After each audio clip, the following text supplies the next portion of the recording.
All right. So let's find y prime.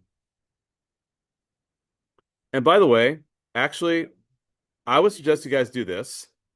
You can factor something out, can't you? What can you factor out? If you want, you could. I'm not sure that's going to make it easier or better. I don't know. Um, or better or worse.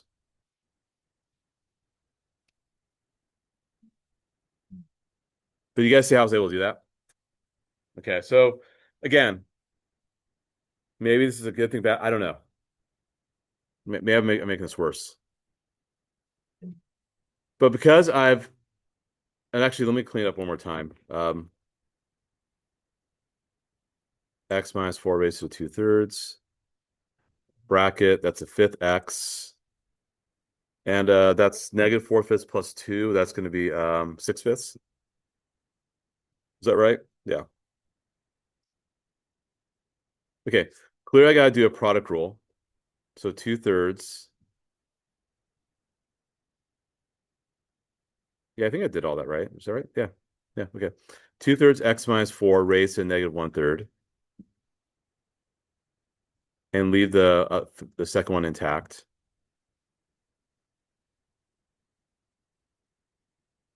Then plus leave the first one intact. What's the root of 1/5 X plus 6/5? Just 1/5, right? Yeah. Okay. Yikes. That is crazy. Um, so then you can set that equal to 0. Okay. Yeah, I'm not gonna do this to you guys in a test. That's too much.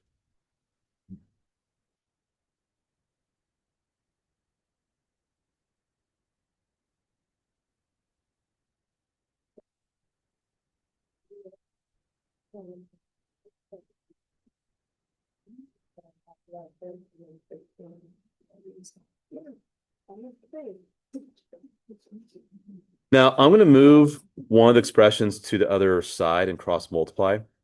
So I'm gonna move the second expression to the left side. So it's -1/5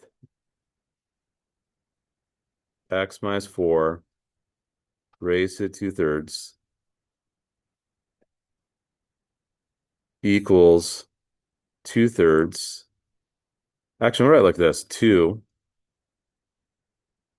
1/5 X plus 6/5.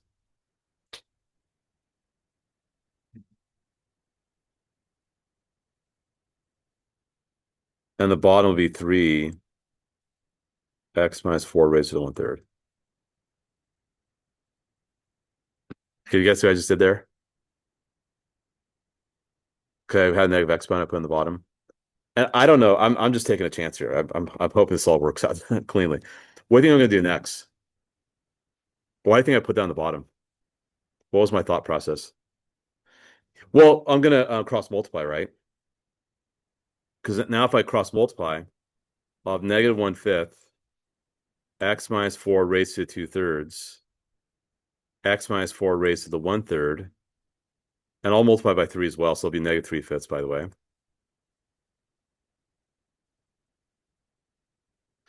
equals 2, and I'll just root that 2, might as well, 2/5 X plus 12/5.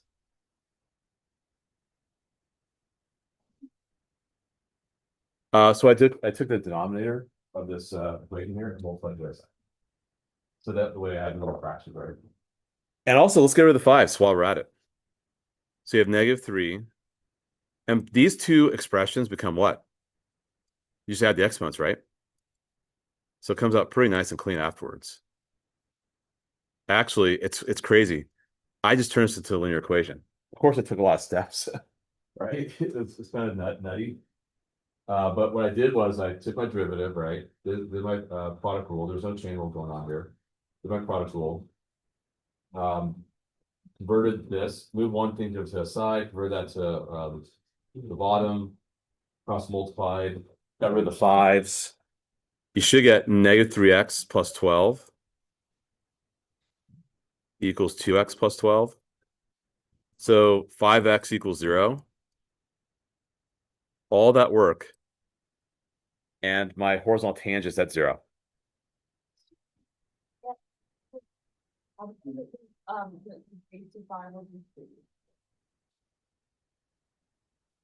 Oh, I factored out before I took a derivative, I factored x minus 14 to 35. Oh, because we factor, if you put it back in, that's basically one half. What's one goes to the thirds?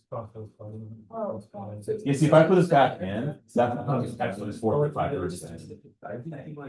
So I took a chance. I thought, and it actually did come out clean. Fortunately, it came out clean at the end.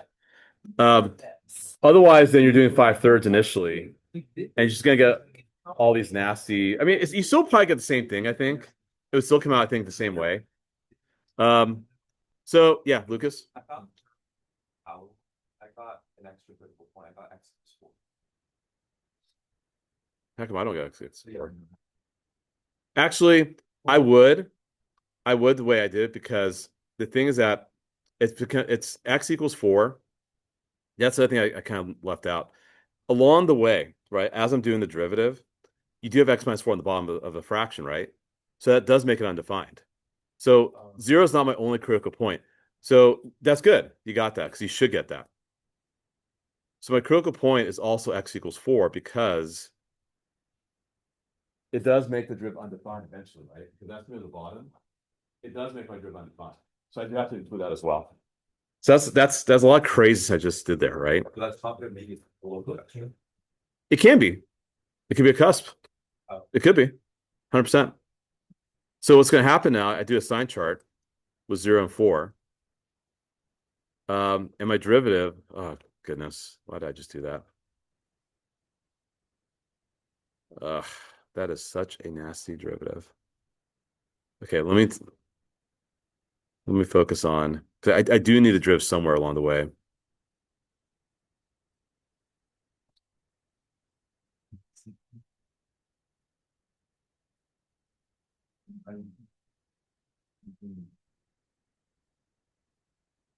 Here, I'm just gonna,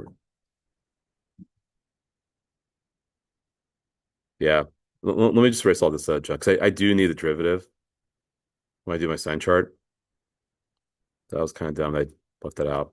So I do the sign chart, 0 and 4. Yeah, this is really nasty. If I plug in anything larger than 4, it should be positive. I don't see why it would not be positive. If I plug in any values between 0 and 4, um, I really don't feel like doing this one. Well, you're squaring, so that stays positive on this part. That's going to be negative. If I plug in 1, yeah. Oh, goodness. I'm going to have to count. I can't do this in my head. If I plug in 1, let's see what happens. Yeah, this will be evil. I would not do this to you guys. It'll be positive. It'll be positive. I trust you. Okay, it Well, stays positive. that's most of that. Okay, thank you. I trust you. Okay, I'm not going to work it out. And I'm sure it's going to be negative for the other one. No? No, Wait, it's negative. Nelson crosses X at -6. So there's another point. And then, There was another critical point? well, the X, there's like, so there's something -6.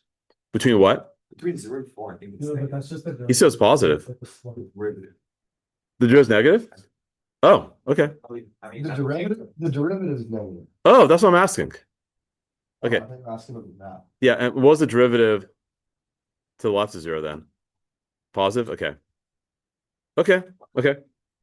So what this means, because it's undefined there, it was negative and positive, that's going to be a cusp. So we expect a cusp there. And that's going to be a relative min. If anything, if I were to ever do something like this, I would actually give you the sign chart. I would just tell you what's going on. But this is kind of cruel. And then this is a relative max. Okay. If we went negative to positive, could it also technically be a level? Yeah, but because undefined though, that's why.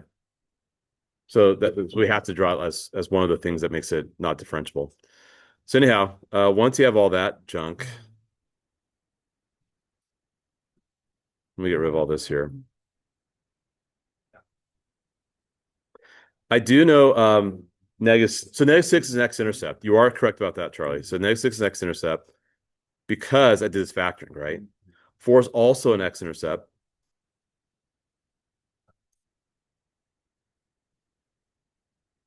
And I expect and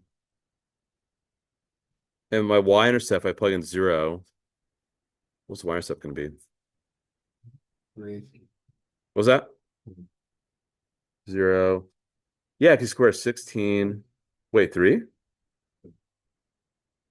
That should be a weird number. It's like 3 point something. Yeah, because you're doing 6/5 times a cube root of 16. I think 3.06. Yeah, 3.02. Yeah, you're right. You plug in 0 for x. So it's negative 4 raised to 2/3 power, which is 16 raised to the 1/3 power times 6/5. I mean, again, it's nasty. So I know there's a cusp happening here.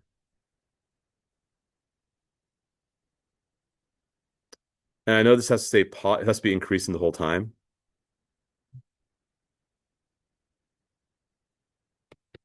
I'm not going to have second derivative, by the way. That is, I'm not going to waste my time doing the second derivative. But I'm assuming the graph's going to look something kind of like that. Yep. Yep.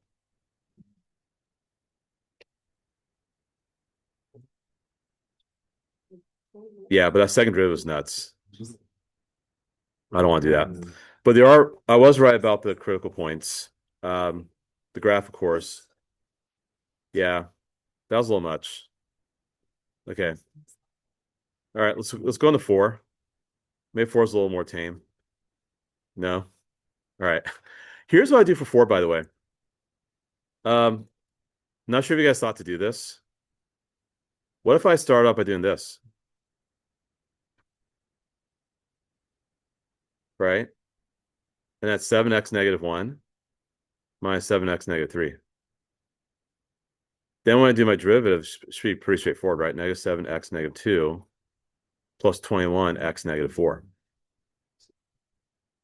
So then that becomes negative 7 over x squared plus 21 over x4.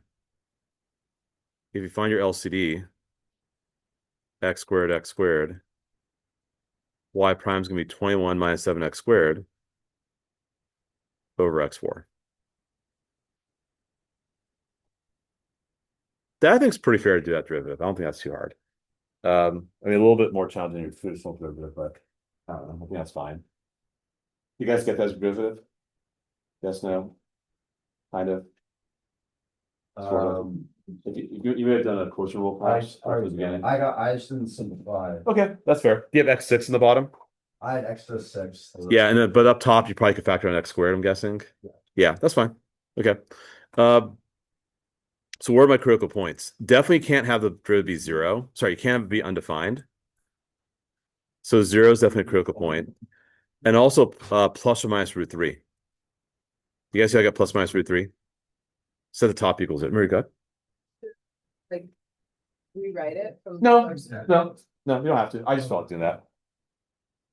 So cool. I got my critical points. I'll do my sign chart.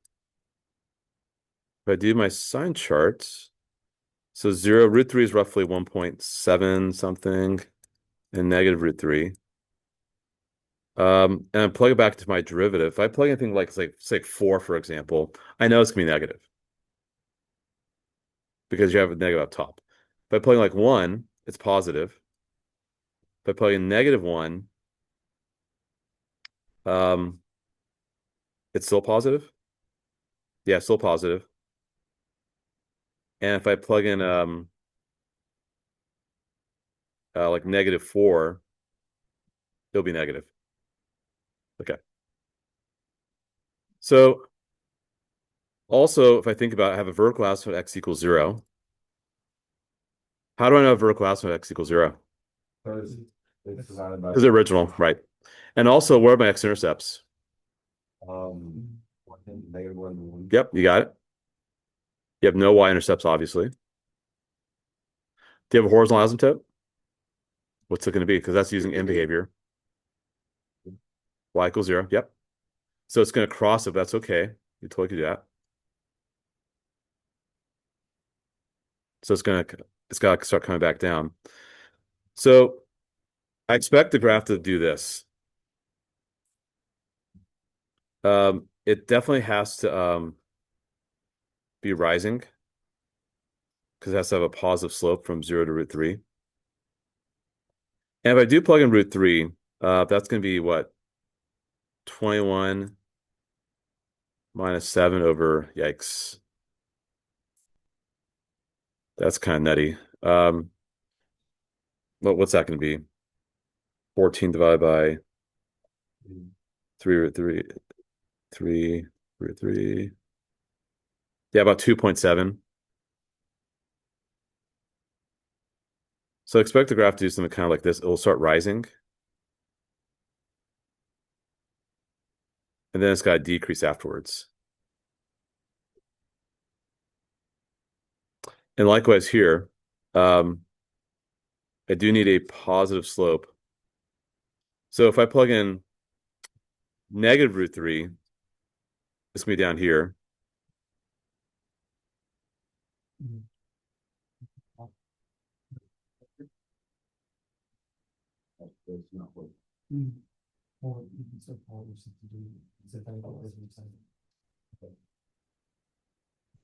Yeah, because you have these relative, because that's a min at negative √3. That's a max at √3. So that's where the calculus will help you, right? Now the concavity, I think, would matter too.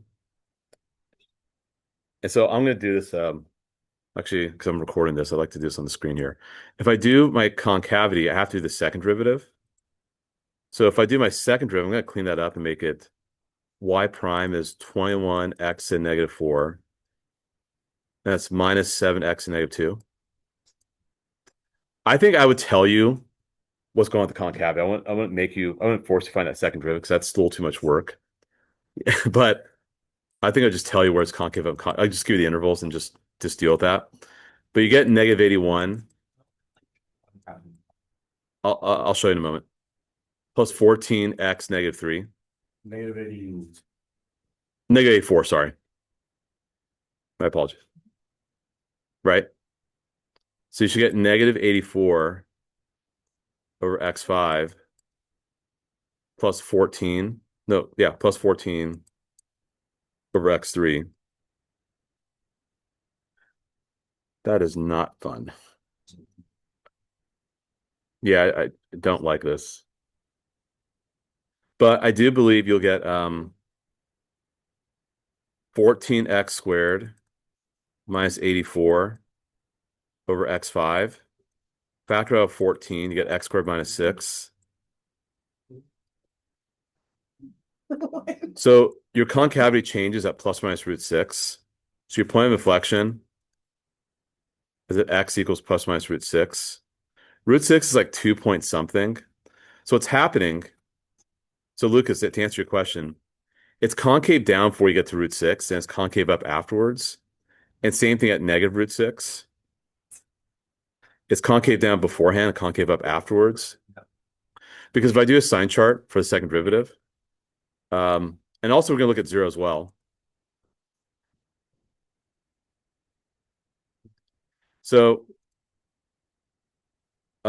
if you plug in something larger than √6, your second derivative is positive, then negative.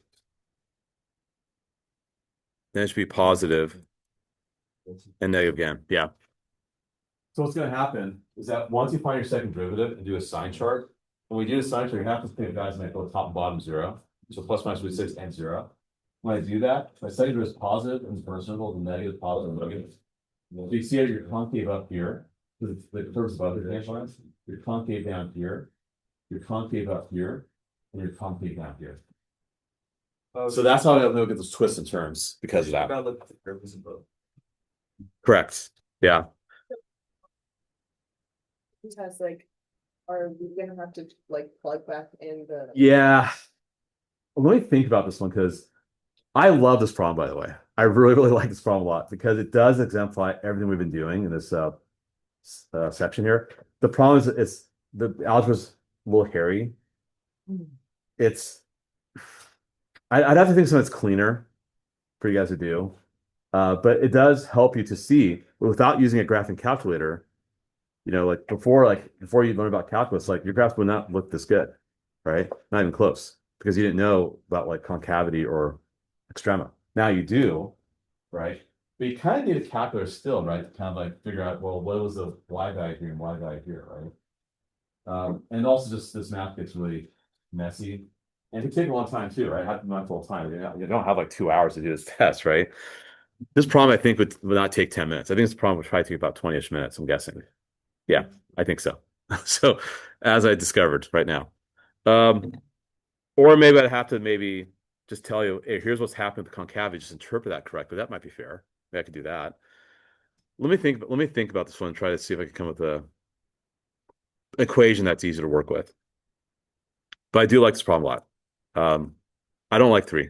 I think three is kind of ridiculous. Um, but yeah, Maybe this would you make better numbers. yes, I would. I would. I would ensure that when you do the derivative that you don't have radicals as critical points. The radicals of critical points was makes it a little challenging, I feel. Um, but the principles are all still the same. So, okay. So now let's move on to just wrapping up the notes. I'm going to bypass some things because some things we just don't need to do. So the second derivative test, I'm not going to do. You guys will learn about in AP calculus. I'm not going to do the second. The second derivative test is just another way to prove your high and low points. I'm not going to do that. So let me just tell you what the second derivative is telling you. Let's say you're fine, you're given the first derivative, but let's say you don't want to evaluate the first derivative. You don't want to do a sign chart for the first derivative. If you think about it, if you are concave up, like let's say you have a graph that looks like this, right? I'm just gonna tell you what it means, but I'm not gonna test this on you guys. You guys learn next year. You would agree that's a relative min, right? You would agree that's a relative max. Okay, so I think we're in agreement there. Now let's talk about the concavity part.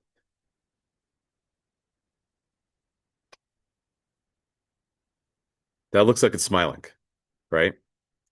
That portion would be concave up. That portion would be concave down. So this is concave up. This portion is concave down. That middle point, which is not really easy to tell, is a point of inflection. I'm kind of eyeballing it a little bit. That's an estimate, just so you know. So what all it's saying is that if your derivative is 0, which it is over here and here, and your second derivative is negative, so you're concave down, you actually have a local max. Whereas you're 0, but you're concave up, so your second derivative is positive, you have a local min. That's what it's telling you. I'm not going to assess this on our test. You'll see us again in a few months in AP calculus. So don't worry about it. I'm not going to ask you guys to use this test. So you could just ignore that question. You guys already have the first derivative test. To me, that's good enough. Do the first derivative, do the sign chart. You can tell where local mins and max are. This is more as a good, actually, the College Board loves this kind of question because it's multiple choice. They won't tell you what the first derivative is. They'll just give you the second derivative. And then you have to do a sign chart here where it's concave up, concave down. And it'll tell you where the critical points are. And then you have to determine if it's a local min or local max by using the second derivative test. So they'll get creative sometimes with how they'll ask this question. But don't see, what if this is all you knew, right? If that's all you knew, do you have f of x? No. Up above, you're told f of 2 equals 1, cool. F prime of 2 equals 0, fine. F delta 2 is less than 0 is a local min and local max. You don't have f of x. What are you supposed to do? Well, I know because it's concave down at that point, it's going to be a local max because of the second derivative test, because of what I just showed you guys. So that's why it's there. It's just more of a critical thinking exercise. I don't care for it for our test. So we'll move on. And again, I don't care about the required language. Okay, but this I do care about, interpreting. I do care about interpreting. So this is a position function, and you're asked to find the following. Approximately when is the velocity 0? And approximately when is the acceleration 0? This I like a lot. Because you think about part A, V equals S prime. Think about part B, A equals V prime or A equals S double prime. We're in agreement about that. What we did this last unit. Okay. So if you want S prime to equal 0, what do you want on the graph? Flat what? Yeah, flat slopes. Correct. You want horizontal tangent lines. If you want S double prime to be 0, what do you want? Points of inflection where concavity changes.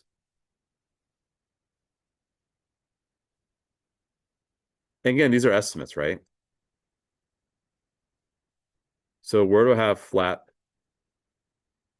tangent lines? What would you say?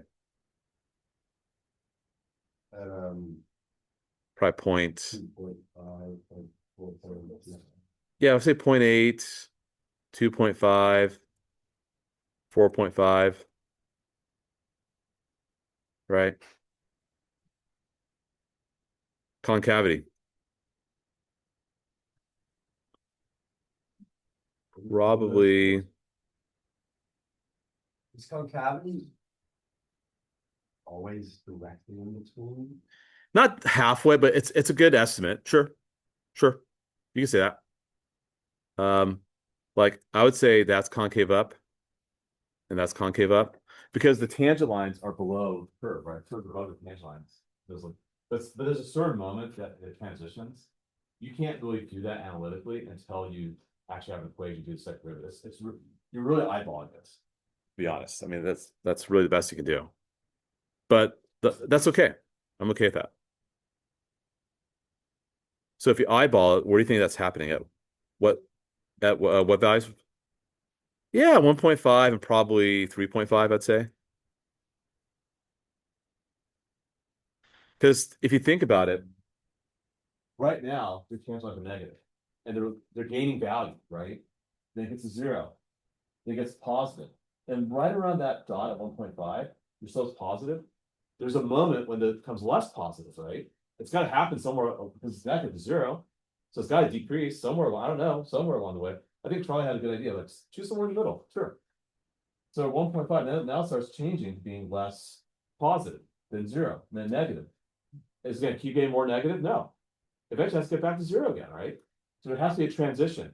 That's what the second derivative is. It's a rate of change of the rate of change, right? It's how the velocity is changing. Remember, if your velocity goes up, you're accelerating, right? If your velocity goes down, you're decelerating. So that's what's happening. You're speeding up or slowing down, depending on what you got. So that's an interpretation part. Lucas, go ahead. Like concave up, like when we kind of see the graph just increase to like an exponential rate. Yeah, yeah.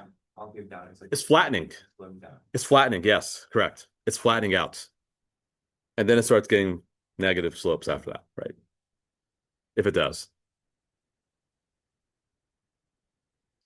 Okay. Now, ooh, this is a good one. All right. This is an F prime graph. Okay. Here we got an F prime graph. This is an F prime graph. So the y coordinates are the slopes of the tangent lines. So where would I have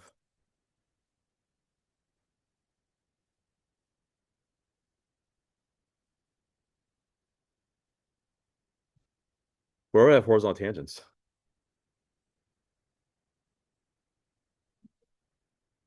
That's for the subs. Yes, good. The horizontal tangent will be at the x-intercepts because f prime equals 0 there. It's going to be at the x-intercept because f prime is 0 because this is an f prime graph. So where's f prime 0? At what x coordinates? -3, 1, and 5.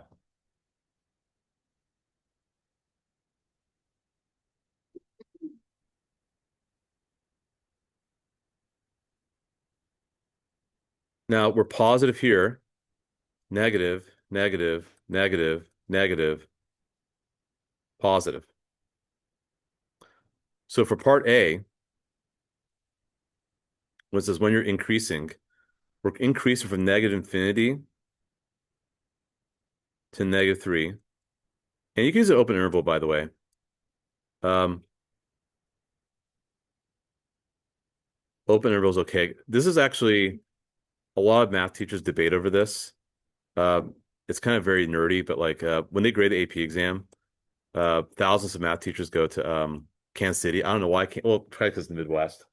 Um, I think like other APs are like somewhere in like Ohio or Illinois or whatever. But actually, Salt Lake City, Mr. Hunter goes to Salt Lake City to grade the AP World History. If you guys are curious about that, I've never graded it, but in Kansas City, they have thousands of math teachers that go there in the summer. It's hot as very hot.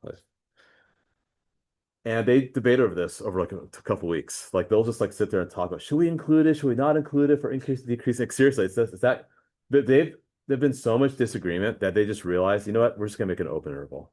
Just give me the open interval where it's increasing, decreasing. So you don't have to include -3. It's okay. It's okay. We just so you go from -2 to -3. It's definitely increasing. Why am I increasing here? Because what's my derivative? Yeah, you need f prime to be positive. Now the graph itself is decreasing, but that's because f prime is decreasing. So then my second derivative would be negative, of course, right? I'm not asking for that. I'm asking what about the original graph. I want the original graph to be increasing. So I want f prime to be positive. So if we be from negative to -3 and from 5 to infinity. Where is it decreasing from what to what? Yeah, and you can include the 1. That's okay. Um, you can write it like that. That's okay.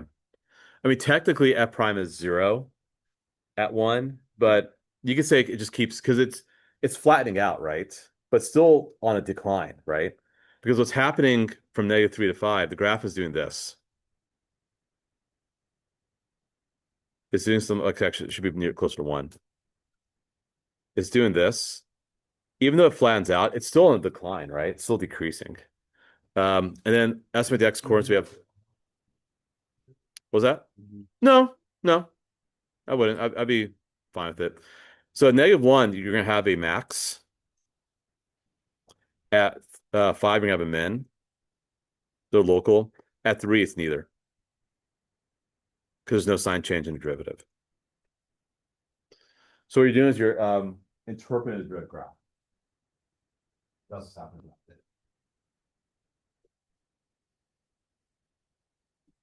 Okay. You guys need to practice the skill though. So I need to give you guys problems to do this. So that's happening with that one. I'll stop. At -1. That's because It's -3. oh, I'm sorry. Did I say negative? I'm so sorry. Well, you know what I meant. Maybe.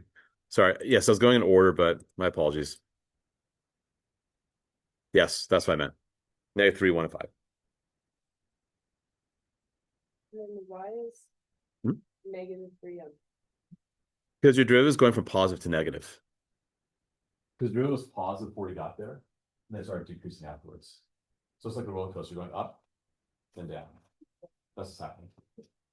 So yeah, you don't have the original. This is why these are a little funny because you don't have the original equation, right? You want to have that as a comfort. You have to kind of get out of your comfort zone a little bit and realize, okay, I'm not going to be given this, but how do I handle this, right?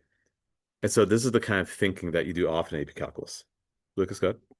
But I don't. Oh, I thought you had a question. Okay. All right. So now, last part, and then we'll kind of put it all together, and then we're all done. Okay.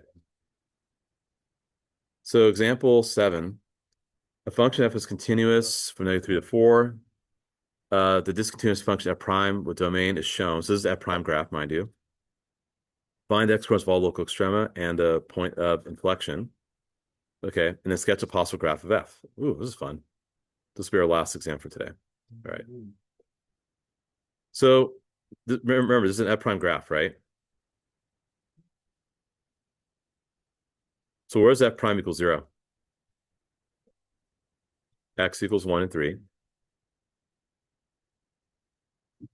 Okay, where's f double prime gonna equal 0?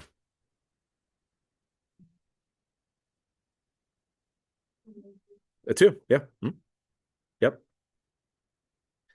And we're definitely increasing here and here. We're definitely decreasing over here.